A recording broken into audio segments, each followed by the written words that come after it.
नमस्कार विद्यार्थियों। द्वितीय वर्ष के विद्यार्थियों के लिए आज का जो टॉपिक हमने चयन किया है वह आर्थिक विचारों के इतिहास के संदर्भ में है और इसको लेने के लिए हम आज जो सिद्धांत लेके चल रहे हैं आपके समक्ष वो है रिकार्डो का लगान का सिद्धांत।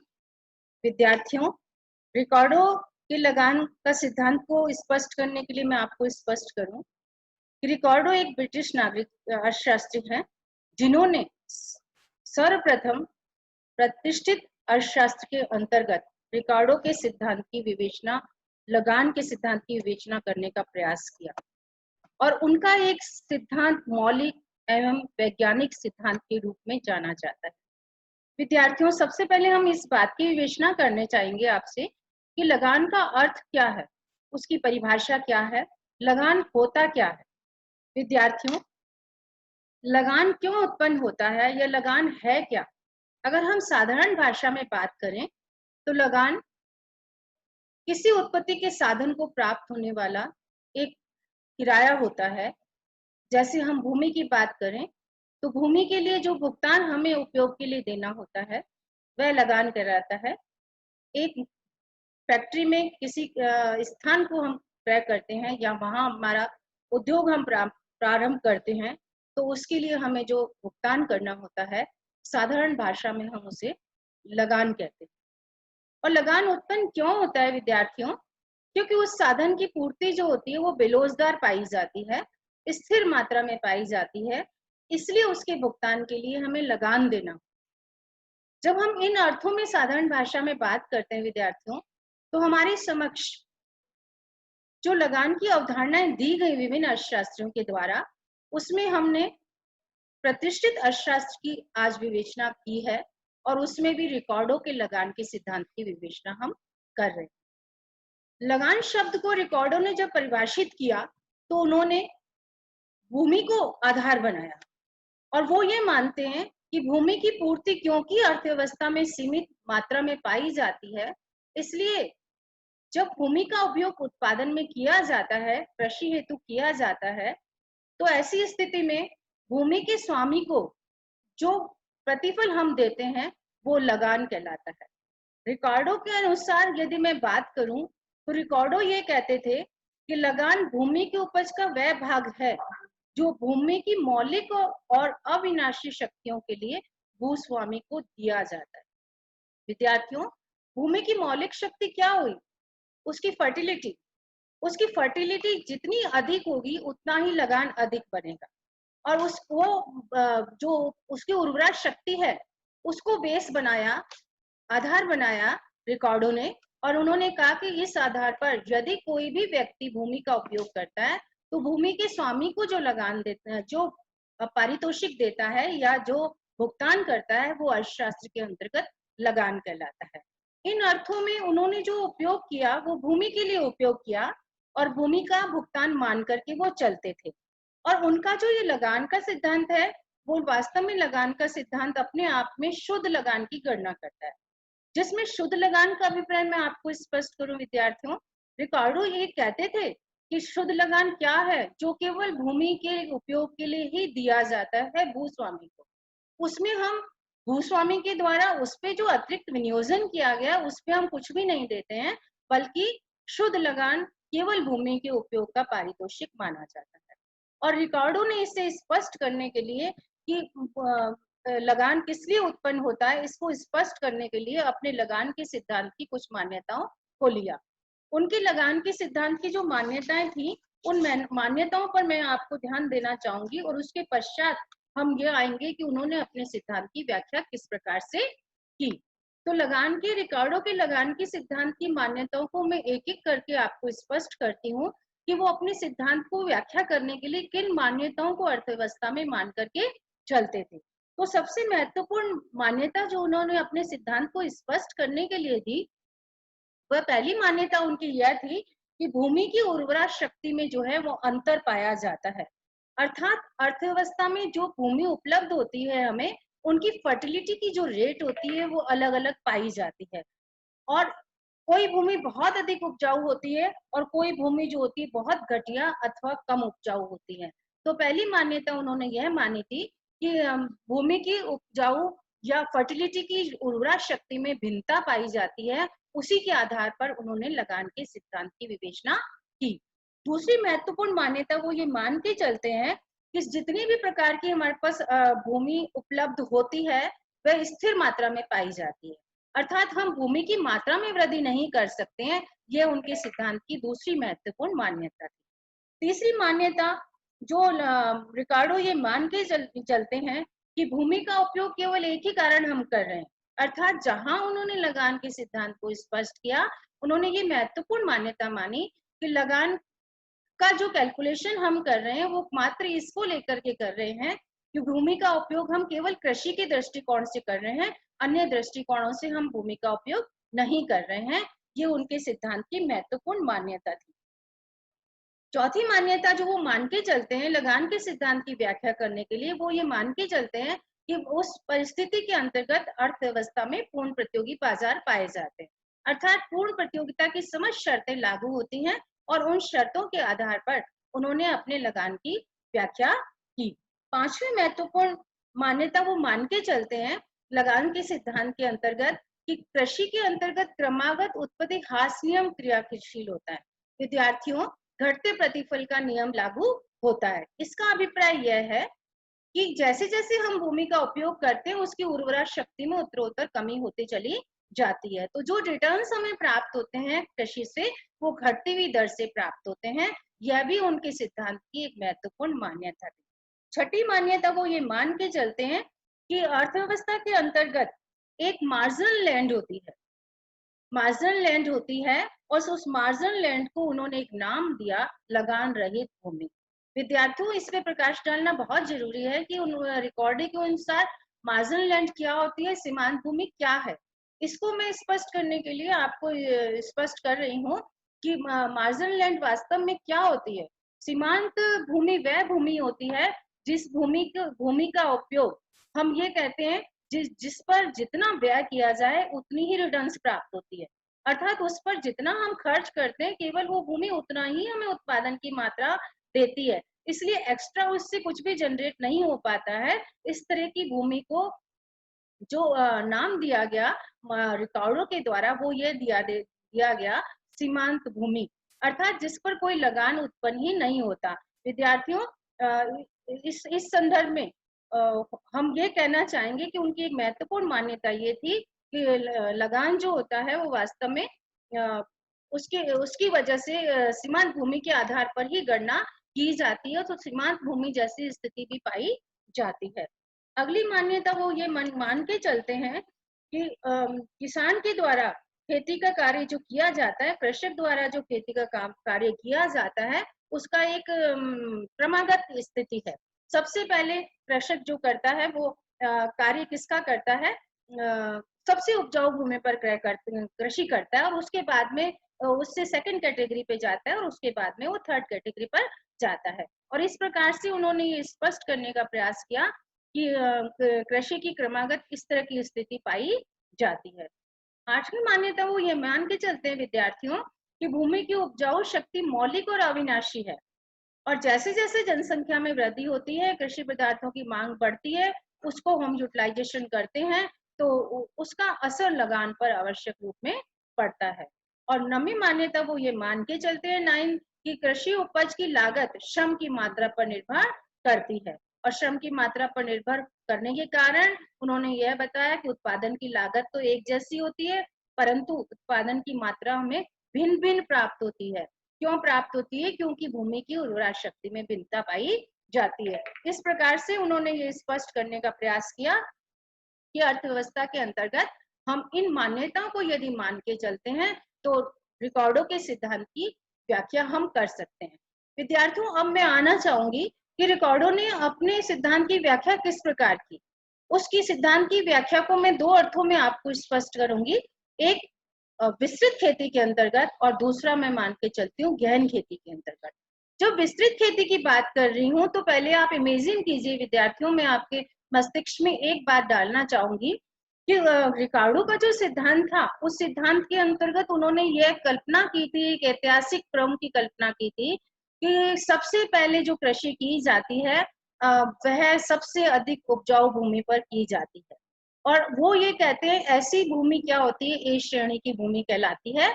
और जब प्रारंभ में हम कार्य प्रारंभ करते हैं कृषि का, तो वो कहते हैं प्रकृति काफी लिबरल होती है हमारे पास में, और जितनी अर्थव्यवस्था में जनसंख्या होती है उसी के अनुसार अर्थव्यवस्था में भूमि उपलब्ध हो जाती है।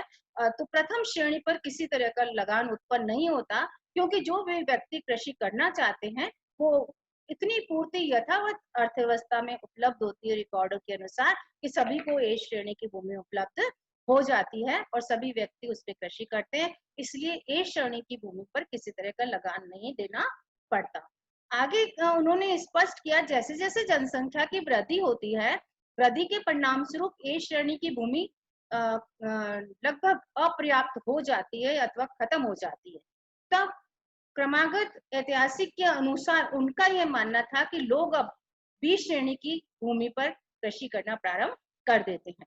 और जब वो बी श्रेणी की भूमि पर कृषि करते हैं तो उसकी उर्वरा शक्ति में भिन्नता के कारण जितने साधन वो लगाते हैं उसमें उससे जो उत्पादन उन्हें प्राप्त होता है वो वास्तव में ए श्रेणी की तुलना में कम प्राप्त होता है।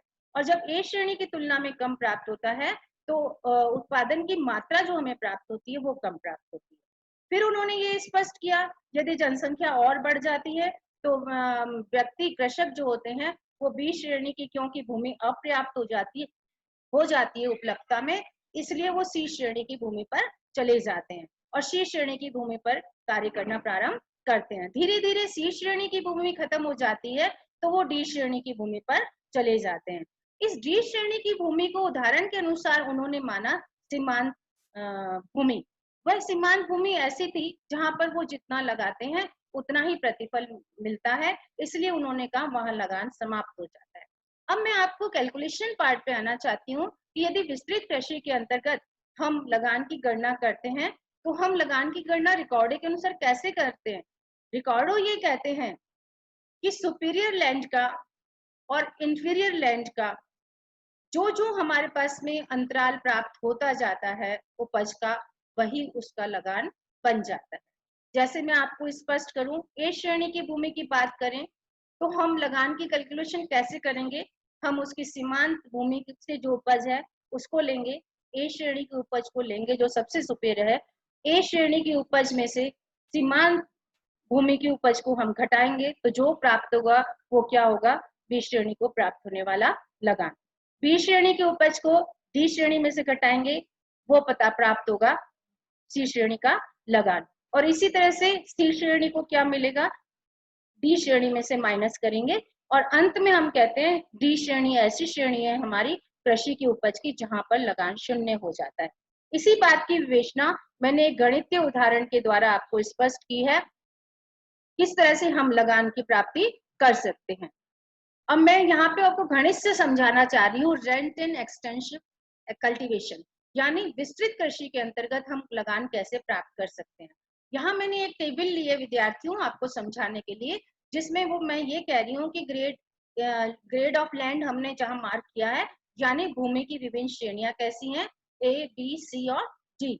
और दूसरे कॉलम में मैंने आपको लिया है यील्ड पर एकड़, कि प्रत्येक श्रेणी से ए ग्रेड की भूमि से कितनी हमें उपज प्राप्त हो रही है, बी से कितनी, सी से कितनी और डी से कितनी। और उसके पश्चात मैंने सी कॉलम में आपको ये लिया है कि हम उसके लगान की गणना कैसे कर रहे हैं। तो विद्यार्थियों सबसे पहले मैं ये आती हूँ ग्रेड ऑफ ए लैंड, ए श्रेणी की जो भूमि है उस पर जो हम श्रम की मात्रा लगाते हैं तो हमें 60 पर एकड़ उपज की प्राप्ति होती है। और ऐसी स्थिति में क्योंकि ए श्रेणी की भूमि जो है वो पर्याप्त मात्रा में उपलब्ध है, तो ऐसी स्थिति में हम ये कहते हैं कि सभी के द्वारा उसका उपयोग किया जाता है। और जो डी श्रेणी की भूमि है रिकॉर्डो उसको मान करके चलता है कि वो सीमांत भूमि है और सीमांत भूमि पर किसी तरह का लगान उत्पन्न नहीं होता है। लेकिन डी श्रेणी का जो हमें पर यील्ड जो प्राप्त एकड़ होती है वो 20 के बराबर होती है। तो मैं आपको ए श्रेणी की लगान की गणना करके बताती हूँ कि ए श्रेणी का उत्पादन हमारा 60 है तालिका के अनुसार, बी श्रेणी का जो हमारी सीमांत भूमि है उसका हमारा 20 है। तो 60 में से जब हम 20 को घटाते हैं, जो सुपीरियर और इंफीरियर लैंड का अंतर है, सर्वश्रेष्ठ भूमि और सीमांत भूमि का जो अंतर है उपज का, वह लगान बन जाता है। तो ए श्रेणी की भूमि पर विद्यार्थियों कितना लगान प्राप्त हुआ? 40 के बराबर। बी श्रेणी पर जब मैं आती हूँ तो क्योंकि उसकी उपज हमारी 50 है और उसका सीमांत भूमि का जो उपज है 20 है, इसलिए बी श्रेणी पर जो हमें लगान मिलेगा वो 30 मिलेगा, जो आपको तालिका में स्पष्ट किया गया है।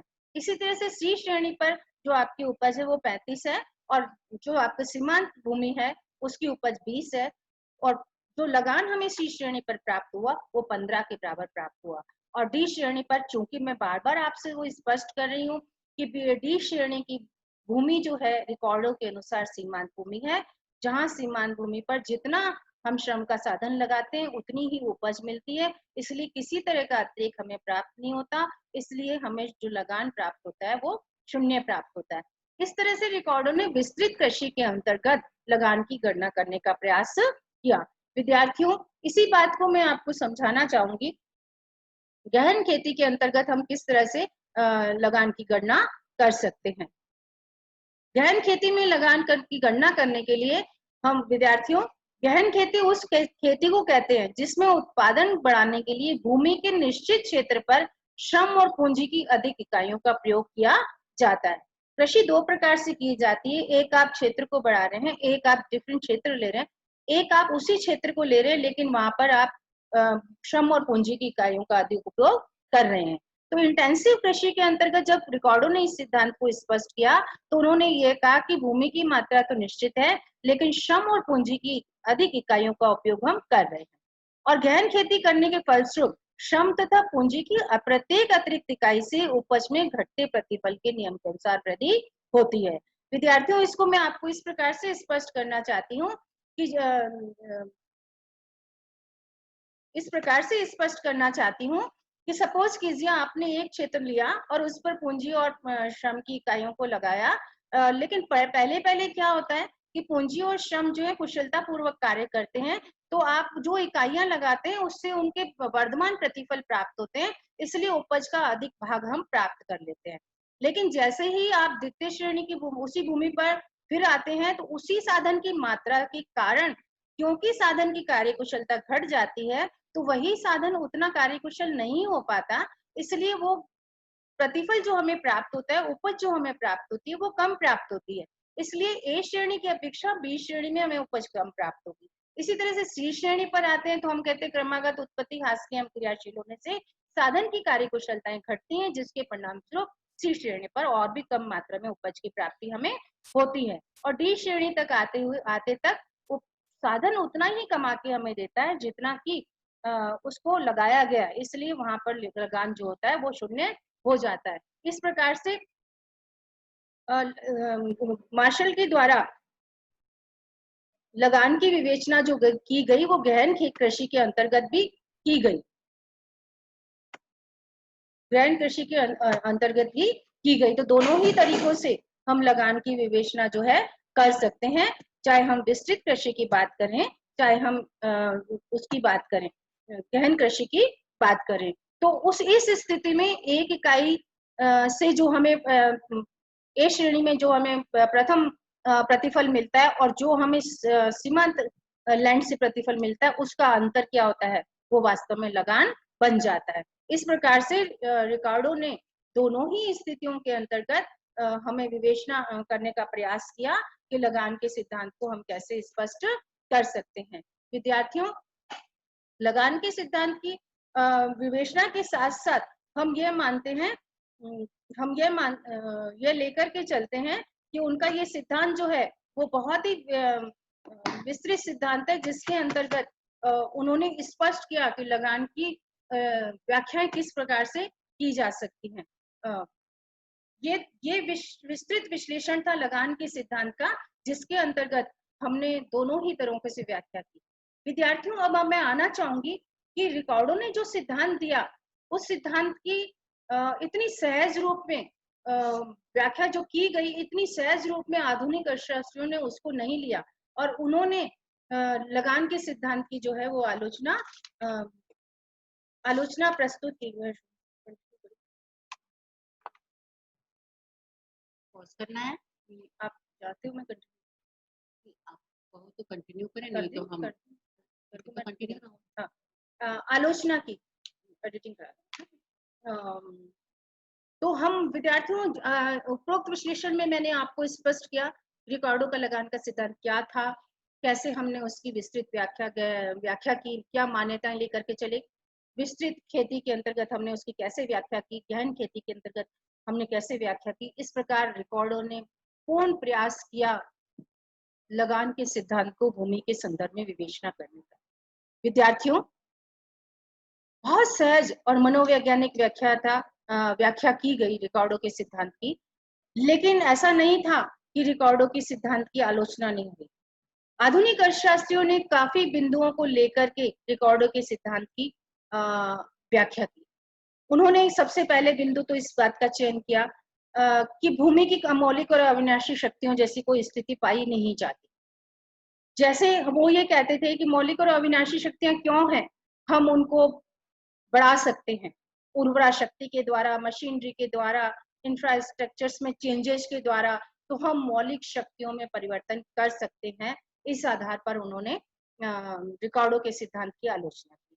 दूसरा, हम ये कहते हैं रिकॉर्डो के सिद्धांत की आलोचना इस आधार पर की गई कि उनकी जो मान्यताएं की गई थी, यह मान्यता या यह मान करके चलना कि समाज में नो रेंट लैंड पाई जाती है, अर्थात सीमांत भूमि की अवधारणा पाई जाती है। वो कहते हैं सीमांत भूमि, आधुनिक अर्थशास्त्री ये कहते हैं सीमांत भूमि जैसी कोई अवधारणा ही नहीं है। यदि कोई बंजर भूमि है तो उसको भी फर्टाइल किया जा सकता है। तो जब उसको फर्टाइल हम कर सकते हैं उर्वरा शक्ति के द्वारा, यंत्रों के द्वारा, तो नो रेंट लैंड जैसी कोई संभावना हम मान करके नहीं चलते, जैसा कि रिकार्डो अपने सिद्धांत में मान करके चलते हैं। तीसरा आलोचना उन आधुनिक अर्थशास्त्रियों ने यह की कि रेंट एंटर्स इनटू प्राइस, कि लगान जो होता है स्वतः कीमत में आ जाता है। जब हम बात करते हैं कि वस्तु की कीमत में, तो वो ये मान के चलते थे कि लगान जो है स्वतः कीमत में सम्मिलित होता है, तो अलग से रिकार्डो के सिद्धांत को या लगान के सिद्धांत को देने की आवश्यकता ही कहाँ है। यह आलोचना आधुनिक अर्थशास्त्रियों द्वारा की गई। चौथी महत्वपूर्ण आलोचना जो की गई रिकॉर्डो के सिद्धांत की, वो ये थी कि रिकॉर्डो का सिद्धांत जो है पूर्ण प्रतियोगी मॉडल पर आधारित था और पूर्ण प्रतियोगी मॉडल की मान्यताओं को मान करके चलता था। तो आधुनिक अर्थशास्त्री कहते हैं कि अर्थव्यवस्था में पूर्ण प्रतियोगिता ही तो नहीं पाई जाती, वरन एकाधिकार, अल्पाधिकार और एकाधिकारात्मक प्रतियोगिता सभी स्थितियां अर्थव्यवस्था में पाई जाती हैं। तो हम पूर्ण प्रतियोगिता की जो मान्यता है वो मिथ्या है, उनके आधार पर हम किसी सिद्धांत को सही नहीं मान सकते। यह आलोचना भी उनके द्वारा की गई। पांचवी मान्यता आलोचना वो ये करते हैं आधुनिक अर्थशास्त्री कि सभी भूमियां जो हैं वो इक्वली फर्टाइल हैं। तो इक्वली फर्टाइल है ऐसा वो मानते हैं आधुनिक अर्थशास्त्री कि फर्टाइल भूमि की उर्वरा शक्ति में भिन्नता नहीं पाई जाती। यद्यपि हम इस बात को नकार सकते हैं कि भिन्नता पाई जाती है, उर्वरा शक्ति भिन्न पाई जाती है, लेकिन उन्होंने इस आधार पर आलोचना की कि भूमि की उर्वरा शक्तियों में जो होती हैं वो भिन्नता नहीं पाई जाती, बल्कि सभी भूमियां जो होती हैं वो उपजाऊ भूमियां होती हैं। जो अन्य आलोचना की गई रिकॉर्डो के सिद्धांत की, वो ये थी उसका हिस्टोरिकल प्रेजेंटेशन। क्योंकि मैंने जहां से आपको विद्यार्थियों समझाने का प्रयास किया था वो यह था कि उन्होंने एक ऐतिहासिक कल्पना की थी। ऐतिहासिक कल्पना किन अर्थों में उन्होंने की थी? उन्होंने ये कहा, उन्होंने ये कल्पना विद्यार्थियों ये की थी कि ऐतिहासिकता के क्रम को लेकर के चलते थे। ऐतिहासिकता के क्रम का अभिप्राय क्या है? वो ये मानते थे रिकॉर्डो अपने सिद्धांत को स्पष्ट करने के लिए कि सबसे पहले अर्थव्यवस्था के अंतर्गत लोग सबसे अधिक उपजाऊ भूमि पर कृषि करने के लिए जाएंगे। उसके पश्चात जब वो भूमि समस्त खत्म हो जाएगी, जनसंख्या बढ़ेगी, तो दूसरे क्रम की भूमि पे चले जाएंगे। और यदि बी भूमि खत्म हो जाती है तो फिर जनसंख्या बढ़ेगी तो तीसरे पे चले जाएंगे। और यदि तीसरी भूमि खत्म हो जाती है तो कम उपजाऊ भूमि पे चौथी पे वो चले जाएंगे। तो इस तरह से उन्होंने ऐतिहासिक क्रम में व्याख्या की, जो वास्तव में ऐसा प्रतीत होता है कि क्या वास्तविक अर्थों में ऐसा होता है कि व्यक्ति ये चयन करे कि मुझे कहाँ जाकर के सबसे उपजाऊ भूमि मिलती है, मैं जाकर वहां कृषि करूं। तो वास्तविक अर्थों में तो ये आलोचना सही प्रतीत होती है, क्योंकि ऐसा तो ऐतिहासिक क्रम हमें कहीं भी देखने को नहीं मिलता है जिसके आधार पर हम ये कहें कि ऐतिहासिकता के आधार पर लगान के सिद्धांत की विवेचना की जानी चाहिए। तो इसलिए मैं ये कहूंगी ये आलोचना आधुनिक अर्थशास्त्रियों द्वारा की गई वो सही है, हिस्टोरिकल बैकग्राउंड के आधार पर हम लगान के सिद्धांत की उस तरह से विवेचना नहीं कर सकते जैसा कि रिकॉर्डो मानकर चलते हैं और अपने सिद्धांत की विवेचना करते हैं। अगली जो उनकी आलोचना की गई वो इस बात को लेके गई कि उन्होंने सीमितता के सिद्धांत का उल्लंघन किया कि सीमितता का सिद्धांत तो सभी पे लागू होता है, चाहे हम कोई भी उत्पत्ति का साधन लेके चलते हैं तो स्केर्सिटी ही तो एक कारण है कि सीमित साधन है तो नेचुरल है उसका पारितोषिक बढ़ेगा।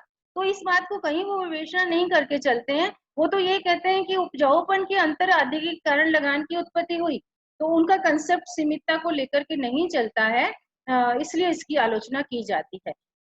अगली आलोचना आधुनिक अर्थशास्त्रियों द्वारा ये की गई कि रिकॉर्डो ने जो लगान का सिद्धांत प्राप्त दिया वो रिकॉर्डो का लगान का सिद्धांत मात्र भूमि के लिए दिया गया, लेकिन विद्यार्थियों हम जानते हैं कि जो सीमितता, बेरोजगारी पूर्ति, उर्वरता की भिन्नता इत्यादि जो गुण एक भूमि में पाए जाते हैं वो अन्य साधनों में भी पाए जाते हैं। तो आधुनिक अर्थशास्त्रियों ने ये कहा कि ये सिद्धांत भूमि के लिए क्यों माना जाए, एक श्रम भी उतना ही सीमित पाया जाता है, उसकी उर्वरा शक्ति में भी उतनी ही भिन्नता पाई जाती है, उसकी क्वालिटीज में भी उतनी भिन्नता पाई जाती है, मशीनरी में भी ये लागू हो सकता है, उद्यम में भी लागू हो सकता है, तो एक भूमि पर ही हम इसकी चर्चा क्यों करते हैं। तो उन्होंने इस आधार पर भी आलोचना की आधुनिक अर्थशास्त्रियों ने। अंत में विद्यार्थियों लगान के सिद्धांत की आलोचना जो इस बात पर की गई आधुनिक अर्थशास्त्रियों के द्वारा कि हम किस तरह से मूल उपजाऊपन को लेकर के जब हम कैलकुलेशन करते हैं तो वो उसकी प्रोडक्टिविटी का मेजरमेंट मुश्किल हो जाता है, तो यथार्थ रूप में सही रूप में हम उसकी गणना नहीं कर सकते। ये विद्यार्थियों सारी जो आपके पास में मैंने प्रस्तुत की ये प्रतिष्ठित रिकार्डो के लगान के सिद्धांत की आलोचनाएं थी जो कि उनके द्वारा सर्वप्रथम देने का प्रयास किया गया लगान के कंसेप्ट के अंतर्गत कि लगान क्या होता है, अर्थव्यवस्था में क्यों लागू होता है और भूमि के संदर्भ में उसकी व्याख्या की गई। अब महत्वपूर्ण प्रश्न विद्यार्थियों यहाँ यह उत्पन्न होता है कि हम इन आलोचनाओं के आधार पर यह तो नहीं कह सकते कि रिकॉर्डो ने जो सिद्धांत दिया वो सिद्धांत यथार्थ नहीं है या अध्ययन के काबिल नहीं है या उसकी मौलिकता खत्म हो जाती है, वैज्ञानिकता खत्म हो जाती है। विद्यार्थियों नहीं, कंक्लूजन के आधार पर मैं आपको ये कहना चाहूंगी कि रिकॉर्डो का सिद्धांत जो है वो एक सिग्निफिकेंट थ्योरी है, एक अर्थपूर्ण सिद्धांत है और उसका अर्थशास्त्र के अंतर्गत महत्वपूर्ण सिद्धांत पाया जाता है।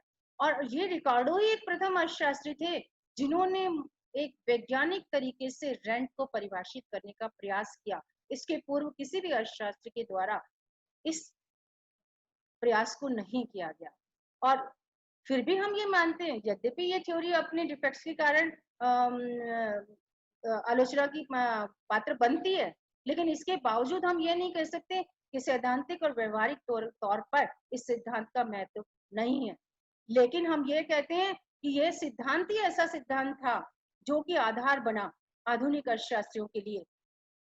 उसी रिकॉर्डो के लगान के भूमि के सिद्धांत के पश्चात ही अन्य अर्थशास्त्रियों ने, आधुनिक अर्थशास्त्रियों ने जो लगान का कंसेप्ट यूज किया उत्पत्ति के अन्य साधनों के लिए। यदि रिकॉर्डो ये इस बात को नहीं कहता तो अन्य अर्थशास्त्री अन्य उत्पत्ति के साधनों पर इसे काम में नहीं ले सकते थे। तो एक आधार जो प्रस्तुत किया गया वो वास्तव में रिकॉर्डो के द्वारा प्रस्तुत किया गया और रिकॉर्डो वास्तव में एक मौलिक, वैज्ञानिक और अर्थपूर्ण सिद्धांत लगान के संदर्भ में देने में सफल रहे, इसलिए हम उनके सिद्धांत की सराहना करते हैं। उनके लगान के सिद्धांत से प्रेरित होकर के सरकार के द्वारा विभिन्न नीतियों का निर्माण किया गया, जैसे जमींदारी प्रथा को कैसे खत्म किया जाए, भूमियों का राष्ट्रीयकरण कैसे किया जाए। इस तरह के जो कंसेप्ट्स हमारी नीतियों के अंतर्गत आए वो भी देन हम रिकॉर्डो की मानते हैं। तो मैं ये कहना चाहूंगी विद्यार्थियों, रिकॉर्डो का लगान का सिद्धांत एक महत्वपूर्ण लगान का सिद्धांत है और उसका अध्ययन हमारे विद्यार्थियों के लिए बहुत महत्वपूर्ण हो जाता है। धन्यवाद।